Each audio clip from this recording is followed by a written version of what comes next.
अस्सलाम वालेकुम स्टूडेंट्स, आपकी टीचर माविश काज़मी एक बार फिर आपके सामने हैं। स्टूडेंट्स, आज हम 9th क्लास केमिस्ट्री में जो चैप्टर पढ़ने जा रहे हैं वो है आपकी बुक का सेकंड लास्ट चैप्टर, जिसका नाम है इलेक्ट्रोकेमिस्ट्री। इलेक्ट्रोकेमिस्ट्री को पढ़ने से पहले हम देखेंगे कि इस ब्रांच का मतलब क्या है और इसमें जो टर्मिनोलॉजीज़ इस्तेमाल होती हैं उनके बारे में हम एक डिटेल स्टडी करेंगे। उसके बाद हम इसकी एप्लीकेशंस देखेंगे कि कहाँ पर हम इसको इंडस्ट्री में अप्लाई करते हैं इलेक्ट्रोकेमिस्ट्री को। तो सबसे पहले बात करते हैं स्टूडेंट्स इलेक्ट्रोकेमिस्ट्री की डेफिनेशन के बारे में। इलेक्ट्रोकेमिस्ट्री केमिस्ट्री की वो ब्रांच है जिसमें हम इलेक्ट्रिसिटी और केमिकल रिएक्शंस के बीच में रिलेशनशिप देखते हैं कि बिजली का और उसके नतीजे में या उसकी वजह से होने वाले जो केमिकल रिएक्शंस हैं उनका क्या रिलेशनशिप है, या किसी भी केमिकल रिएक्शन की वजह से क्या इलेक्ट्रिसिटी पैदा हो सकती है। हम इस तरीके के रिलेशन देखेंगे। इलेक्ट्रोकेमिस्ट्री में जो केमिकल रिएक्शंस इन्वॉल्व होते हैं उनका नाम है ऑक्सीडेशन एंड रिडक्शन। सबसे पहले आपको इलेक्ट्रोकेमिस्ट्री को समझने से पहले ऑक्सीडेशन और रिडक्शन की टर्मिनोलॉजी को समझना बहुत ज़रूरी है। ऑक्सीडेशन और रिडक्शन को कंबाइंड जब यूज़ करते हैं तो रिडॉक्स रिएक्शन कहते हैं। रिडॉक्स रिएक्शंस के लिए स्पॉन्टेनियस रिएक्शंस और नॉन स्पॉन्टेनियस रिएक्शंस दो तरह के रिएक्शंस होते हैं। अब बात आती है कि स्पॉन्टेनियस रिएक्शंस क्या होते हैं। स्टूडेंट्स, वो रिडॉक्स रिएक्शन जो बग़ैर किसी एडिशनल हेल्प के खुद ब खुद अमल में आ जाएं उन्हें हम कहते हैं स्पॉन्टेनियस रिएक्शन। और वो रिएक्शंस जिनको शुरू करने के लिए हमें उन्हें थोड़ी बहुत एनर्जी प्रोवाइड करनी पड़े वो रिएक्शंस कहलाते हैं नॉन स्पॉन्टेनियस रिएक्शन। जैसे कि लकड़ी का जलाना। लकड़ी को जलाने के लिए पहले आपको उसको इग्नाइट करना पड़ेगा, उसको थोड़ा सा फ्लेम देना पड़ेगा, तब लकड़ी जलना शुरू होती है। तो इस तरह के रिएक्शंस को हम नॉन स्पॉन्टेनियस कहते हैं। तो सबसे पहले हम बात करेंगे कि ऑक्सीडेशन और रिडक्शन रिएक्शन हैं क्या। ऑक्सीडेशन कहते हैं उस प्रोसेस को जब किसी केमिकल रिएक्शन के दौरान एडिशन ऑफ ऑक्सीजन या रिमूवल ऑफ हाइड्रोजन हो। मतलब कोई रिएक्शन हो रहा है और उस रिएक्शन में आप देखें कि जो आपका इनिशियल सब्सटेंस था वो ऑक्सीजन या गेन कर रहा है या हाइड्रोजन लूज कर रहा है, तो हम उसे ऑक्सीडेशन कहते हैं। इसी तरीके से रिडक्शन है कि जो सब्सटेंस हाइड्रोजन गेन कर रहा है और ऑक्सीजन लूज कर रहा है उस सब्सटेंस को हम कहते हैं रिडक्शन हो रही है उस सब्सटेंस की। इसको हम इक्वेशन से समझते हैं। और एक चीज़ और बताती चलूँ कि ये जो ऑक्सीडेशन और रिडक्शन है ये कोई अलग अलग इनके लिए स्टेप्स नहीं हैं। ये दोनों काम साइमल्टेनियसली एक ही रिएक्शन में एक ही वक्त चल रहे होते हैं। दो सब्सटेंस जो रिएक्ट कर रहे हैं वो एट अ टाइम रिडक्शन भी कर रहे हैं और ऑक्सीडेशन भी उनकी हो रही है। तो हम देखते हैं एग्जाम्पल हमारे पास जो है वो क्या है। एग्जाम्पल कुछ इस तरीके से है कि जिंक ऑक्साइड जब कार्बन के साथ रिएक्ट करता है तो जिंक ऑक्साइड ऑक्सीजन को रिमूव करवा देता है। तो इस रिमूवल ऑफ ऑक्सीजन को हम कहते हैं रिडक्शन। देखें, जो हमारे पास रिएक्शन में जिंक आ रहा है उसके साथ अब कोई ऑक्सीजन नहीं है, तो जो हमारा रिएक्टिंग सब्सटेंस था जिसमें ऑक्सीजन मौजूद थी, जब उसमें से ऑक्सीजन निकल गई तो इस जिंक की क्या हो गई है, इस जिंक की रिडक्शन हो गई है। और जो कार्बन था, जिस इनिशियल स्टेज में सिंगल कार्बन था, ऑक्सीजन गेन करने के बाद वो कार्बन डाइऑक्साइड बन गया है और कार्बन की यहाँ पर क्या हो गई है, ऑक्सीडेशन। तो एक सिंपल सी टर्मिनोलॉजी है कि एक रिएक्शन में अगर एक सब्सटेंस ऑक्सीजन रिमूव कर रहा है तो उसे हम रिडक्शन कह रहे हैं, एक रिएक्शन में अगर वो ऑक्सीजन गेन कर रहा है तो उसे हम ऑक्सीडेशन कह रहे हैं। अब दूसरी एग्जाम्पल की बात करते हैं जहां पर ऑक्सीजन तो नहीं है, हाइड्रोजन है। अब इस रिएक्शन में हाइड्रोजन सल्फाइड क्लोरीन के साथ रिएक्ट कर रहा है, तो यहाँ पर आप देखें कि हाइड्रोजन सल्फाइड में से रिमूवल ऑफ हाइड्रोजन होने की वजह से हम कहेंगे कि सल्फर की ऑक्सीडेशन हो गई है, जबकि क्लोरीन जो है उस क्लोरीन ने हाइड्रोजन गेन कर लिया है तो उसकी रिडक्शन हो गई है। तो स्टूडेंट्स, ये दो टर्म अलग अलग एग्जाम्पल से हमने देखा कि रिडक्शन और oxidation with respect to oxygen और हाइड्रोजन किस तरीके से होगी। एक ही रिएक्शन में हाइड्रोजन या ऑक्सीजन के रिमूवल और गेन को हम रिडक्शन और ऑक्सीडेशन कहते हैं और कंबाइंड इसके लिए रिडॉक्स का लफ्ज़ इस्तेमाल करते हैं। अब हम देखेंगे ऑक्सीडेशन और रिडक्शन की डेफिनेशन एक और तरीके से, जिसमें हम ना हाइड्रोजन की बात करेंगे ना ऑक्सीजन की बात करेंगे, बल्कि हम बात करेंगे किसकी, इलेक्ट्रॉन्स की। कि डिफरेंट रिएक्शंस में इलेक्ट्रॉन्स हमने अपने चैप्टर्स में पढ़ा है कि जो केमिकल रिएक्शंस हैं वो इलेक्ट्रॉन्स की वजह से होते हैं, क्योंकि इलेक्ट्रॉन्स जो हैं एटम के पास वो शेयर करता है, ट्रांसफ़र करता है, इन सब तरीक़ों से केमिकल रिएक्शंस होते हैं। अब हम देखेंगे कि जब इन तरीक़ों से केमिकल रिएक्शन होते हैं तो ऑक्सीडेशन और reduction in terms of electron किस तरीके से हम बात करेंगे। तो स्टूडेंट्स, वो रिएक्शंस जिनके अंदर इलेक्ट्रॉन लूज या गेन होगा उनको भी हम ऑक्सीडेशन और रिडक्शन रिएक्शन ही कहेंगे। ऑक्सीडेशन किस वक्त कहेंगे, जिस वक्त इलेक्ट्रॉन किसी एटम के पास से चला जाएगा, वो लॉस्ट कर देगा अपना इलेक्ट्रॉन, उस कंडीशन को हम ऑक्सीडेशन कहते हैं। जैसे कि जिंक इस वक्त सॉलिड स्टेट में जब है, इसमें से 2 इलेक्ट्रॉन निकल गए और जिंक आयन बन गया, तो जिंक की क्या हो गई है? ऑक्सीडेशन, क्योंकि उसने इलेक्ट्रॉन को लूज कर दिया है। इसके बाद बात करते हैं रिडक्शन की। रिडक्शन होता है gain of electron by an atom. कोई एटम इलेक्ट्रॉन को रिसीव कर ले, एक्सेप्ट कर ले, उसको हम रिडक्शन कहते हैं। जैसे यहाँ पर ये हाइड्रोजन आयन जब 2 इलेक्ट्रॉन इसको जहाँ से भी मिले हैं ये उनको एब्जॉर्ब कर लेगा तो वो हाइड्रोजन गैस बन जाएगा। अब चूंकि हाइड्रोजन आयन ने इलेक्ट्रॉन को एब्जॉर्ब कर लिया है, गेन कर लिया है, तो हाइड्रोजन की क्या हो गई है यहाँ पे? रिडक्शन।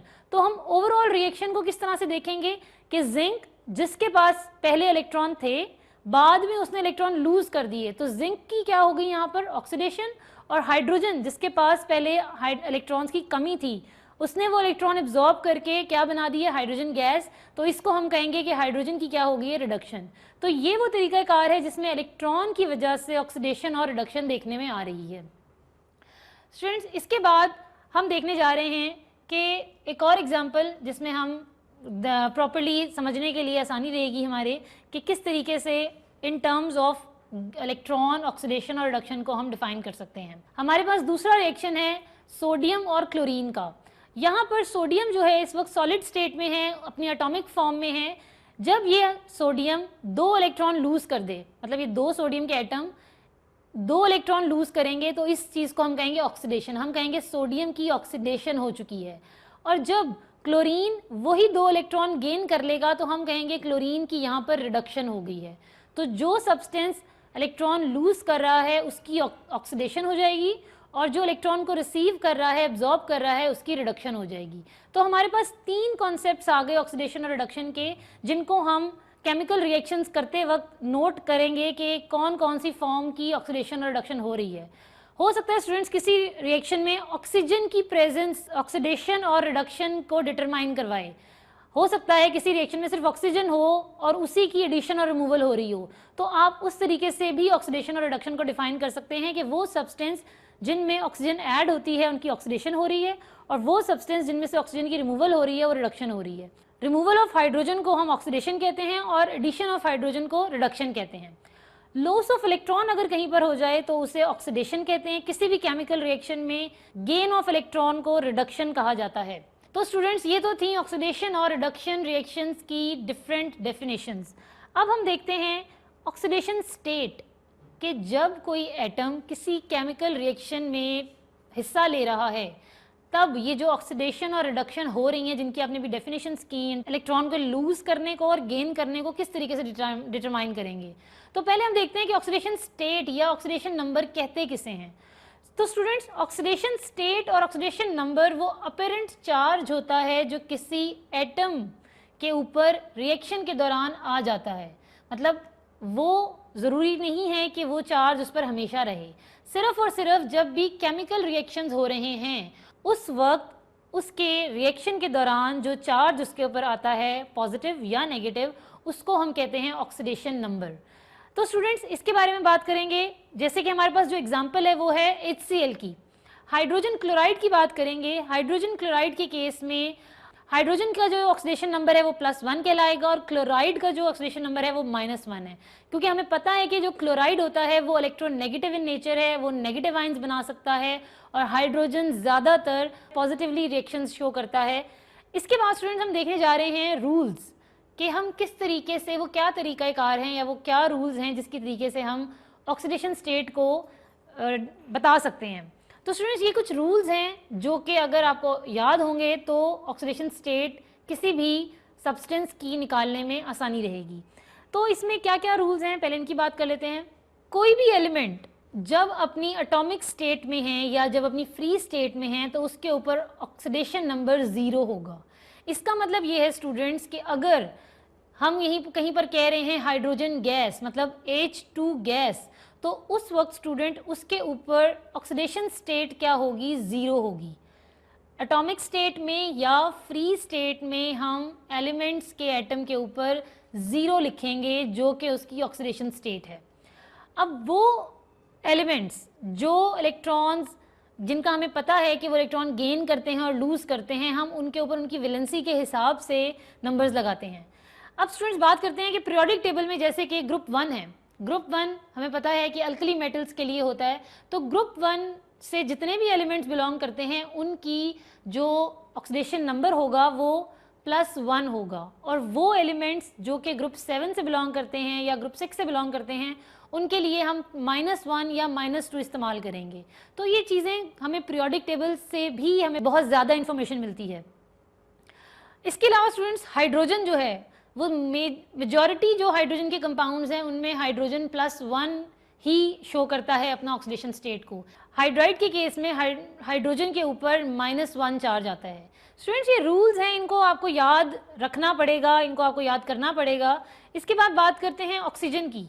अब ऑक्सीजन जो है ग्रुप 6 से बिलोंग करता है और हमें पता है कि ऑक्सीजन जो है वो 2 इलेक्ट्रॉन एक्सेप्ट कर सकता है, तो ऑक्सीजन की वैलेंसी भी -2 ही होती है, तो उसकी ऑक्सीडेशन स्टेट भी -2 ही होगी मेजॉरिटी रिएक्शंस में। लेकिन पर ऑक्साइड के केस में उसकी वैलेंसी -1 हो सकती है और OF2 के केस में उसकी वैलेंसी +2 भी हो सकती है। किसी भी सब्सटेंस में जब हम बात करें स्टूडेंट्स तो हमें देखना पड़ेगा कि उस सब्सटेंस के अंदर इलेक्ट्रोनेगेटिव एलिमेंट है या नहीं है। अगर किसी कंपाउंड के अंदर हमें पता चल रहा है कि ये इलेक्ट्रोनेगेटिव एलिमेंट मौजूद है तो ऑब्वियसली उसका ऑक्सीडेशन नंबर नेगेटिव वैल्यू के साथ आएगा। सपोज एक सब्सटेंस है जिसमें क्लोरीन शामिल है। अब हमें पता है कि क्लोरीन जो है वो एक इलेक्ट्रोनेगेटिव एलिमेंट है और काफ़ी हाईली इलेक्ट्रोनेगेटिव है, तो उस केस में हम क्लोरीन के ऊपर जो ऑक्सीडेशन स्टेट है वो कभी भी प्लस में नहीं लिखेंगे, हमेशा माइनस में लिखेंगे। इसके अलावा स्टूडेंट्स जो न्यूट्रल मॉलिक्यूल्स होते हैं वो मॉलिक्यूल्स जिनके ऊपर कोई चार्ज नहीं होता, जो कि हमारे मेजॉरिटी सब्सटेंसेज हैं, जैसे कार्बन डाइऑक्साइड है, जैसे कि वाटर है, ये सारे के सारे वो सब्सटेंसेज हैं जिन पर जो न्यूट्रल होते हैं, जिन पर कोई चार्ज नहीं होता। इस तरह से जब हम ऑक्सीडेशन स्टेट डिटरमाइन करते हैं तो हमें ये याद रखना है कि हम एक कंपाउंड की बात कर रहे हैं।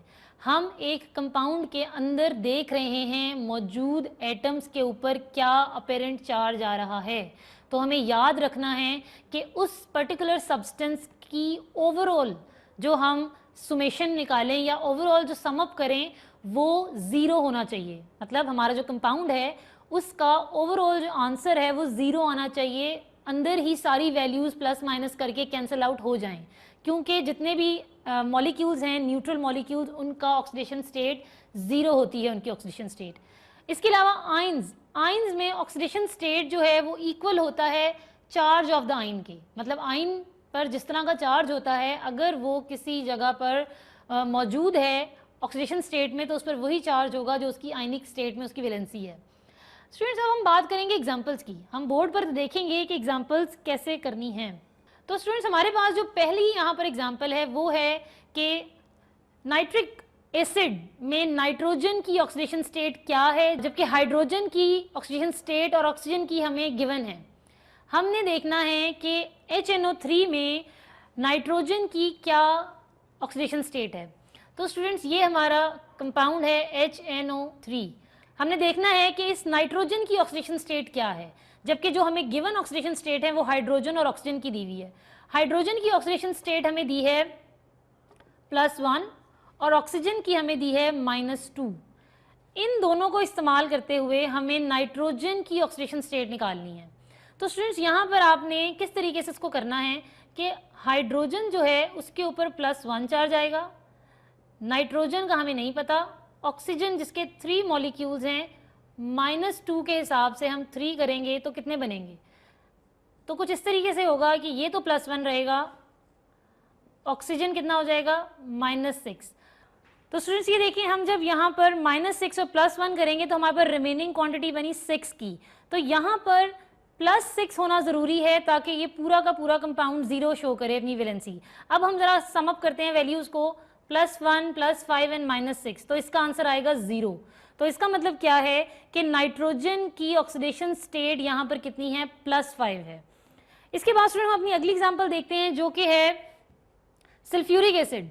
सल्फ्यूरिक एसिड के केस में हमने पता करना है कि हाइड्रोजन जिसकी ऑक्सीडेशन स्टेट +1 है और ऑक्सीजन जिसकी -2 है, हमने सल्फर की ऑक्सीडेशन स्टेट निकालनी है। तो सल्फर की ऑक्सीडेशन स्टेट हम किस तरीके से निकालेंगे, सल्फ्यूरिक एसिड H2SO4, इसमें हमें हाइड्रोजन की ऑक्सीडेशन स्टेट +1 प्रोवाइड की है और ऑक्सीजन की वही -2 प्रोवाइड की है, और हमसे कहा गया है कि सल्फर की ऑक्सीडेशन स्टेट निकालें। तो यहाँ पर हम वैल्यूज पुट करेंगे, हाइड्रोजन की के लिए +1 है, यहाँ पर चूंकि हाइड्रोजन के 2 एटम्स हैं तो हम 2 से मल्टीप्लाई कर देंगे, प्लस सल्फर की वैल्यू आएगी प्लस ऑक्सीजन की हमारे पास -2 ऑक्सीजन स्टेट गिवन है। इस -2 को जब हम 4 से मल्टीप्लाई करेंगे तो उसके बाद हमारा आंसर 0 के बराबर आना चाहिए। 4 2 8 हो जाएगा जो कि -8 होगा, यहाँ पर 2 प्लस का आएगा, तो जो हमारी S की वैल्यू है वो कितनी होगी, उसके लिए हमें ये 8 यहाँ माइनस का है, वहाँ जाकर प्लस का हो जाएगा, 2 माइनस का हो जाएगा, तो सल्फर की वैल्यू हमारे पास आ जाएगी 6 +6। इसका मतलब ये हुआ कि सल्फ्यूरिक एसिड में सल्फर के ऊपर जो ऑक्सीडेशन नंबर है वो +6 है। तो इस तरीके से स्टूडेंट्स हम अपने सब्सटेंसेस में, अपने कंपाउंड्स में ऑक्सीडेशन स्टेट्स के बारे में पता करते हैं, और ये उसी वक्त पॉसिबल है जब हमें रूल्स याद होंगे कि रूल्स हमने किस तरीके से करने हैं। इसके अलावा स्टूडेंट्स जो हमारी थर्ड एग्जाम्पल है वो बात कर रही है KClO3 के बारे में, पोटेशियम परक्लोरेट। पोटेशियम परक्लोरेट में हमने क्लोरीन का ऑक्सीडेशन नंबर पता करना है, जबकि हमारे पास पोटेशियम 1 है और ऑक्सीजन अगेन -2 है। सबसे पहले बात करते हैं स्टूडेंट ऑक्सीडाइजिंग एजेंट्स की, कि ऑक्सीडाइजिंग एजेंट्स क्या होते हैं। ऑक्सीडाइजिंग एजेंट्स वो स्पीशीज होती हैं जो किसी दूसरे सब्सटेंस के इलेक्ट्रॉन्स ले लेती हैं और खुद वो इलेक्ट्रॉन एब्जॉर्ब कर लेती हैं। तो इसका मतलब क्या है कि एक ऑक्सीडाइजिंग एजेंट जो है वो दूसरे सब्सटेंस की तो ऑक्सीडेशन करवा रहा है, लेकिन उसी वक्त अपनी इटसेल्फ इट इज रिड्यूसिंग। इसके लिए जो एग्जांपल्स हैं स्टूडेंट्स वो हैं नॉन मेटल्स। जितने भी नॉन मेटल्स हैं वो सारे ऑक्सीडाइजिंग एजेंट्स हैं, क्योंकि वो इलेक्ट्रॉन्स एक्सेप्ट कर लेते हैं। तो जब वो इलेक्ट्रॉन्स एक्सेप्ट कर लेते हैं तो अपनी रिडक्शन करवा देते हैं और दूसरे सब्सटेंस की वो ऑक्सीडेशन करवा देते हैं। इसके बाद बात करते हैं रिड्यूसिंग एजेंट्स की। रिड्यूसिंग एजेंट्स वो स्पीशीज हैं स्टूडेंट्स जो कि इलेक्ट्रॉन देने की कैपेसिटी रखते हैं, जो अपने इलेक्ट्रॉन डोनेट कर सकते हैं। ये सब्सटेंस अपने इलेक्ट्रॉन डोनेट करेंगे तो खुद ये ऑक्सीडाइज हो जाएंगे और दूसरे सब्सटेंस की रिडक्शन करा देंगे। और इसकी एग्जांपल कौन है? मेटल्स। जितने भी मेटल्स हैं वो गुड रिड्यूसिंग एजेंट्स हैं, क्योंकि वो टेंडेंसी रखते हैं इलेक्ट्रॉन को लूज करने की। तो जब वो इलेक्ट्रॉन लूज करते हैं तो खुद वो ऑक्सीडाइज हो जाते हैं और दूसरे सब्सटेंस को रिड्यूस कर देते हैं।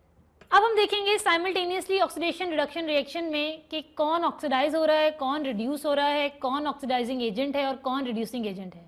इसके लिए स्टूडेंट्स हमारे पास जो एग्जांपल है वो है फॉर्मेशन ऑफ वाटर की। यहाँ पर देखें स्टूडेंट्स कि हाइड्रोजन जो है एटॉमिक स्टेट में है, इस वक्त फ्री स्टेट में है, तो उसकी ऑक्सीडेशन स्टेट 0 है। अब यहाँ पर आपने 3-4 चीज़ें एक साथ लेकर चलनी है। यहाँ पर आपने ऑक्सीडेशन नंबर भी देखना है, यहाँ पर आपने ऑक्सीडेशन और रिडक्शन को भी होते हुए देखना है, और यहाँ पर आपने ये भी देखना है कि रिड्यूसिंग एजेंट कौन है और ऑक्सीडाइजिंग एजेंट कौन है। तो बहुत ज़्यादा फोकस के साथ इस इक्वेशन को देखिए। हाइड्रोजन अपनी फ्री स्टेट में जो है 0 ऑक्सीडेशन स्टेट देगा और ऑक्सीजन अपनी एटॉमिक स्टेट में 0 ऑक्सीडेशन स्टेट देगा। लेकिन जब ये रिएक्शन हो जाता है और वाटर बन जाता है, उस वक्त यहाँ पर आप देखें कि हाइड्रोजन 0 से +1 पे चला गया है, जिसका मतलब क्या है कि उसने अपना इलेक्ट्रॉन लूज कर दिया है। और ऑक्सीजन जिसने जो 0 पर था उसने -2 पर आ गया है, और -2 का मतलब ये है कि उसने इलेक्ट्रॉन गेन कर लिया है। तो अब इस बात को जरा ऑक्सीडेशन और रिडक्शन के हिसाब से देखते हैं। हाइड्रोजन अपनी फ्री स्टेट में 0 ऑक्सीडेशन स्टेट रखता है और ऑक्सीजन भी अपनी फ्री स्टेट में 0 ही ऑक्सीडेशन स्टेट रखता है। लेकिन जब पानी बनता है तो हाइड्रोजन पर +1 का चार्ज है। इसका मतलब क्या है कि उसने इलेक्ट्रॉन लूज कर दिया है। तो जब कोई सब्सटेंस इलेक्ट्रॉन लूज करता है तो स्टूडेंट्स हमने अभी ये पढ़ा कि वो ऑक्सीडाइज हो जाता है। ये देखिए यहाँ पर हमने लिखा है कि हाइड्रोजन ऑक्सीडाइज्ड। और ऑक्सीजन की बात करते हैं। ऑक्सीजन जिसकी वैलेंसी 0 है वो -2 वैलेंसी शो कर रहा है, यहाँ पे ऑक्सीडेशन स्टेट शो कर रहा है, जिसका मतलब क्या है कि इसने इलेक्ट्रॉन गेन कर लिए हैं। तो इलेक्ट्रॉन गेन जब कर ली हैं तो ऑक्सीजन क्या हो गया स्टूडेंट्स? रिड्यूस हो गया है ऑक्सीजन। अब साथ ही साथ बात करते हैं कि ऑक्सीडाइजिंग एजेंट कौन है और रिड्यूसिंग एजेंट कौन है। हाइड्रोजन चूंकि खुद ऑक्सीडाइज हो रहा है अपने इलेक्ट्रॉन डोनेट करके, तो हाइड्रोजन बिहेव करेगा एज अ रिड्यूसिंग एजेंट, और ऑक्सीजन जो कि रिड्यूस हो रहा है और दूसरे के इलेक्ट्रॉन गेन कर रहा है तो वो as an oxidising agent behave करेगा। तो स्टूडेंट्स एक ही रिएक्शन के अंदर 3 से 4 चीज़ें एक साथ आपने देखनी हैं, तो बहुत ज़्यादा ध्यान से गलती हो जाती है, लेकिन कामली सुकून से करेंगे तो कोई प्रॉब्लम नहीं होगा। ऑक्सीडेशन रिडक्शन की डेफिनेशंस आती होंगी तब भी कोई प्रॉब्लम नहीं होगा। अब हम बात करते हैं इलेक्ट्रोकेमिस्ट्री की, जिसके लिए हमने इस चैप्टर को शुरू किया था। हम कुछ टर्मिनोलॉजीज पढ़ेंगे और उसके बाद देखेंगे कि इलेक्ट्रोकेमिस्ट्री क्या कैसे होती है।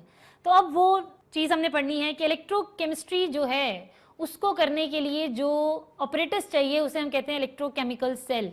ये जो ऑपरेटर्स है इलेक्ट्रोकेमिकल सेल स्टूडेंट्स, इसमें ये एक ऐसा सिस्टम है जिसमें आप कहें कि एक वेसल के अंदर एक सोल्यूशन है और उस सोल्यूशन के अंदर 2 इलेक्ट्रोड्स रखे हुए हैं डिप करके, जो कि आउटर किसी बैटरी से कनेक्ट है। ये आपका एक सिस्टम है जिसको आपने स्टडी करना है, मतलब एक बीकर के अंदर आपने सब कुछ पढ़ना है कि क्या हो रहा है। इलेक्ट्रोकेमिकल सेल को सिर्फ आप इस तरह से ना समझें कि वो एक खाली बीकर है और उसके अंदर 2 इलेक्ट्रोड्स लगे हुए हैं, बल्कि वो एक एनर्जी स्टोरेज डिवाइस के तौर पर भी काम करता है, जिसमें एक केमिकल रिएक्शन जो है वो इलेक्ट्रिसिटी इस्तेमाल करके या इलेक्ट्रिक करंट इस्तेमाल करके केमिकल रिएक्शन कर रहा है, या एक केमिकल रिएक्शन के होने की वजह से करंट प्रोड्यूस हो रहा है। 2 काम हो सकते हैं यहाँ पे इलेक्ट्रोकेमिस्ट्री में या इलेक्ट्रोकेमिकल सेल्स में, और वो ये हैं स्टूडेंट्स के कोई केमिकल रिएक्शन इतना फास्ट या इतना स्ट्रॉन्ग हो सकता है कि वो इलेक्ट्रिक करंट प्रोड्यूस करवाए, या फिर ये हो सकता है कि इलेक्ट्रिक करंट को इस्तेमाल करके किसी केमिकल रिएक्शंस को करवाया जाए। इन दोनों तरीक़ों की इंडस्ट्रियल एप्लीकेशन बहुत ज़्यादा है, तो इसको समझना बहुत ज़रूरी है। तो ये जो 2 मैंने अलग अलग टाइप्स बताई, इनके लिए जो ऑपरेटर्स है वो भी अलग अलग है। तो इलेक्ट्रोकेमिकल सेल 2 तरह के होते हैं, एक होता है इलेक्ट्रोलिटिक सेल और दूसरा होता है गिल्वेनिक सेल। अब हम 1 बाय 1 पढ़ेंगे कि इलेक्ट्रोलिटिक सेल क्या होता है और गिल्वेनिक सेल क्या होता है। इलेक्ट्रोकेमिकल सेल्स को पढ़ने से पहले हमें कॉन्सेप्ट ऑफ इलेक्ट्रोलाइट के बारे में पता होना जरूरी है। कॉन्सेप्ट्स ऑफ इलेक्ट्रोलाइट में हमारे पास 2 टाइप के इलेक्ट्रोलाइट्स हैं स्टूडेंट्स। एक वो टाइप है जिसमें वो सब्सटेंस पाए जाते हैं जो अपने एक्वस सोल्यूशन के अंदर से करंट को पास होने देते हैं।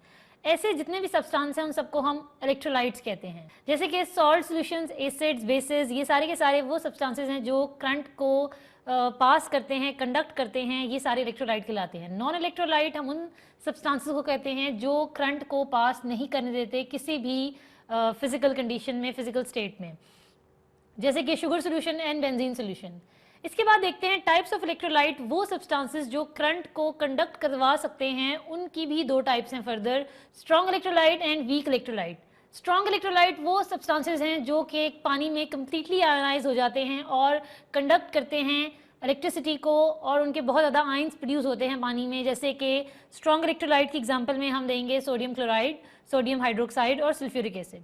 इसी तरह वीक इलेक्ट्रोलाइट स्टूडेंट्स वो इलेक्ट्रोलाइट होते हैं जो आयनाइज होते हैं लेकिन उनके आयंस की तादाद इतनी ज़्यादा नहीं होती और वो कंडक्शन करते हैं, लेकिन स्ट्रॉन्ग इलेक्ट्रोलाइट के मुकाबले में उनकी कंडक्शन जो है वो बहुत कम होती है। और इसकी एग्जांपल हमारे पास एसिटिक एसिड है और कैल्शियम हाइड्रोक्साइड। इसके बाद देखते हैं इलेक्ट्रोलिटिक सेल काम कैसे करता है। इलेक्ट्रोलिटिक सेल वो सेल की टाइप है जिसमें नॉन स्पॉन्टेनियस रिएक्शन होता है। नॉन स्पॉन्टेनियस रिएक्शन का मतलब ये है कि एक केमिकल रिएक्शन उस वक्त होगा जब करंट पास करेंगे उस सोल्यूशन में से। इस तरह के जो सेल होते हैं उनमें जो प्रोसेस होता है उसको हम कहते हैं इलेक्ट्रोलिसिस प्रोसेस। इलेक्ट्रोलिसिस प्रोसेस में हमारे पास इसकी एग्जांपल में जो सेल्स होते हैं वो हैं डाउन सेल्स और नेल्सन सेल। ये दोनों सेल जो हैं ये एक सोडियम मेटल की प्रिपरेशन में इस्तेमाल होता है और एक सोडियम हाइड्रोक्साइड की प्रिपरेशन में इस्तेमाल होता है। तो स्टूडेंट्स अब देखते हैं कि कंस्ट्रक्शन इलेक्ट्रोलिटिक सेल होता क्या है, उसमें वो किस तरह से बनता है। इलेक्ट्रोलिटिक सेल जो है वो एक सोल्यूशन है इलेक्ट्रोलाइट का एक कंटेनर के अंदर, जिसमें 2 इलेक्ट्रोड डिप्स हैं और वो बैटरी से कनेक्ट हैं। वो इलेक्ट्रोड जो बैटरी के पॉजिटिव टर्मिनल के साथ अटैच है उसे हम एनोड कहते हैं, और वो इलेक्ट्रोड जो बैटरी के नेगेटिव टर्मिनल के साथ अटैच है उसे हम कैथोड कहते हैं। ये पिक्चर में भी आपको नजर आ रहा है कि ये पिक्चर में एनोड और कैथोड हैं और इलेक्ट्रोलिटिक सेल की पिक्चर आप देख रहे हैं। अब हम बात करेंगे कि इलेक्ट्रोलिटिक सेल में इलेक्ट्रोलिसिस का प्रोसेस होना है, तो जिस सब्सटेंस की हम इलेक्ट्रोलिसिस करवा रहे हैं वो है वाटर। पानी जो है बजाते खुद एक वीक इलेक्ट्रोलाइट है, उसके अंदर आयंस बनाने की कैपेसिटी कम है। उसकी ये कैपेसिटी को इंक्रीज कर सकते हैं अगर उसके अंदर फ्यू ड्रॉप्स ऑफ एसिड डाल दिए जाएं, जैसे कि सल्फ्यूरिक एसिड डाल दिया जाए, तो पानी जो है वो ज़्यादा आयनाइज होना शुरू हो जाता है। और इस आयनाइजेशन के अमल में क्या होता है कि जब आप पानी आयनाइज हो चुका है क्योंकि उसमें एसिड डाल दिया है, अब जब आप करंट पास करेंगे तो स्टूडेंट्स करंट पास करने पर क्या होगा कि जो पॉजिटिव और नेगेटिव आयंस हैं वो अपने अपने रिस्पेक्टिव इलेक्ट्रोड की तरफ जाएंगे। नेगेटिव आयंस जो हैं वो पॉजिटिव इलेक्ट्रोड की तरफ जाएंगे जो कि एनोड है, और पॉजिटिव आयंस जो है वो नेगेटिव इलेक्ट्रोड की तरफ जाएंगे जो कि कैथोड है। और इस प्रोसेस के अंदर जो प्रोडक्ट हमारे पास आती है वो है ऑक्सीजन गैस और hydrogen gas. Electrolysis of water का जो ऑपरेटस है वो कुछ इस तरीके का होता है। ये ट्यूब्स आप देख रहे हैं जिसमें पानी भरा हुआ है और ये कैथोड और एनोड आप देख रहे हैं, और रिस्पेक्टिव ट्यूब्स में ऑक्सीजन और हाइड्रोजन गैस कलेक्ट हो रही है। अब हम देखेंगे कि केमिकल रिएक्शंस कौन कौन से यहाँ पर हो रहे हैं। सबसे पहली बात, जो केमिकल रिएक्शन की मैंने बात की कि पानी आयोनाइज स्टेट में है जब उसमें हमने एसिड के फ्यू ड्रॉप्स डाल दिए हैं। तो आयोनाइजेशन का मतलब ये है कि हाइड्रोजन आयन और हाइड्रोक्सिल आयन होंगे मौजूद। जब करंट पास होगा तो हाइड्रोक्सिल आयन जो हैं वो एनोड की तरफ जाएंगे और वहाँ पर ऑक्सीडेशन रिएक्शन होगा।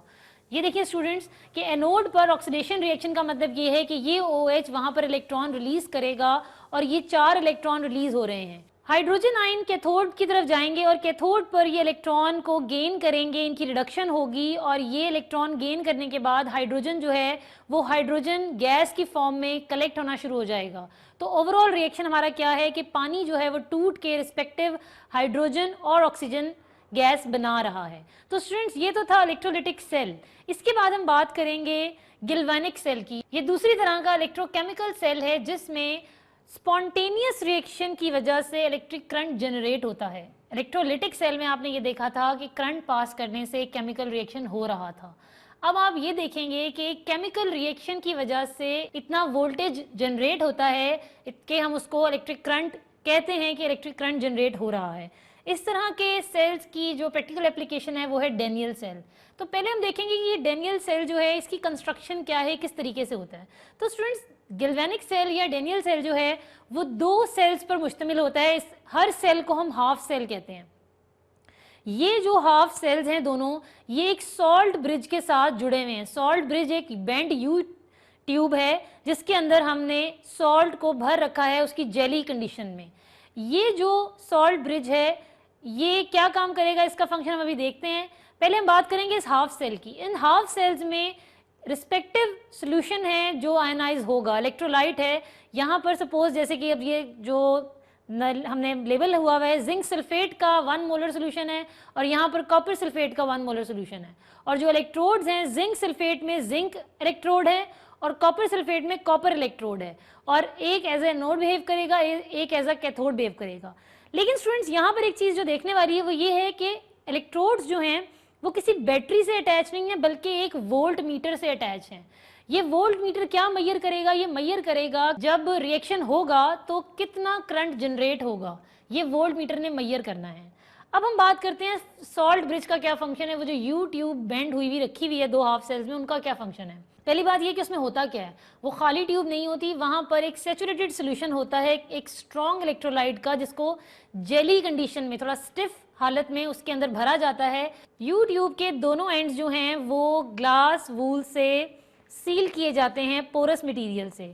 फंक्शन इसका ये है कि दोनों सेल्स में कंसंट्रेशन ऑफ आयंस जो हैं वो मेंटेन रहें। आयंस जो हैं वो माइग्रेट करेंगे इस सॉल्ट ब्रिज से, इलेक्ट्रॉन माइग्रेट करेंगे आउटर सर्किट से, लेकिन जो आयंस हैं वो उनकी कंसंट्रेशन मेंटेन करेगा ये सॉल्ट ब्रिज। अब हम बात करते हैं वर्किंग की। वर्किंग में हमने अभी जो गिल्वानिक सेल देखा उसी की बात करेंगे यहाँ पर भी। यहाँ पर हमने लिया है 1 मोलर जिंक सल्फेट इस हाफ सेल में और यहाँ पर जिंक का ही एक इलेक्ट्रोड लगाया है जो कि एनोड है और दूसरी तरफ हमारा जो हाफ सेल है वहाँ पर कॉपर सल्फेट का 1 मोलर सोल्यूशन है और जो इलेक्ट्रोड लगा है वो भी कॉपर है।